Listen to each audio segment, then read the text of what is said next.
Hi everyone, here's my quick and easy recipe for scrumptious Asian chicken salad, but in cabbage cups. You're gonna love all the crunchy goodness in these, so let's get cooking!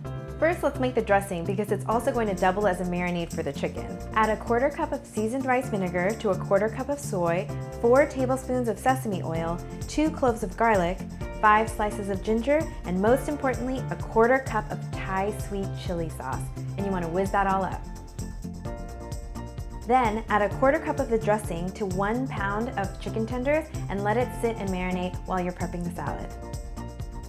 For your salad, you'll need 5 cups of shredded Savoy, Napa, or green cabbage, 2 cups of shredded red cabbage, 1 cup of julienne carrots, 1/2 cup of thinly sliced scallions, 1/2 cup of roughly chopped cilantro, and 1/2 cup of toasted slivered almonds. I'm going to show you how to toast these guys. For your almonds, you want to dry toast them over high heat until golden brown. You want to cook your chicken tenders in about 2 tablespoons of oil for about 3 minutes on each side. Then let your chicken tenders rest about 1 to 2 minutes, chop, and then you want to mix it all up with the rest of your veg. Add the rest of your dressing and toss everything together and set aside. For your crunchy wontons, you want to take store-bought wonton skins, cut them about 1/2 inch thick, and then fry them for about 30 seconds or until golden brown.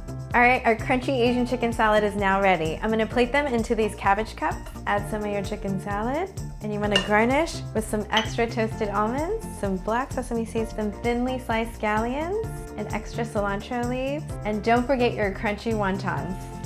These are the best part. And there you go!